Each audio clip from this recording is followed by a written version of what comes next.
Even the S&Ps end the week heading lower. On the lows today, we got down 20% from those January highs before seeing a modest bounce higher, but still ending down in the week, and the biggest weekly decline since January. So a big week lower, a lot going on with the Fed, with the economy, with expectations moving forward, but ultimately risk assets moving lower here as uncertainty rises amid earnings season and amid a Fed tightening cycle. Ultimately, we saw a range of 3807 up to 3950 today. That was almost mirroring the range for the week, which got us as high as almost 4100 earlier in the week, but ultimately settling near the lows.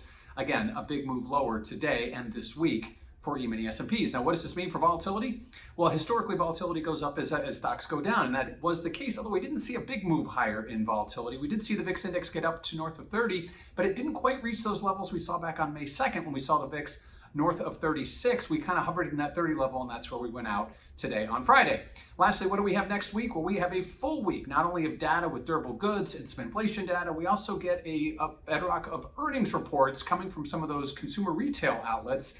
And this last week, we heard from Target and Walmart. Their earnings were good, but their forward guidance for profits moving forward was not so good, and that's what started a lot of this selling in this sector. So keep an eye on a lot of those earnings reports coming back. It's not the headlines you want to watch, it's the forward guidance and the forward risk that may come with it as we move forward. We also get the May FOMC minutes, which will give us a look under the hood at what really happened at that May FOMC meeting when they raised 50 basis points. So equities end the week lower. They spent most of the week moving lower in what was the biggest weekly decline since January. Heading into next week when we have more earnings, more data, and FOMC minutes.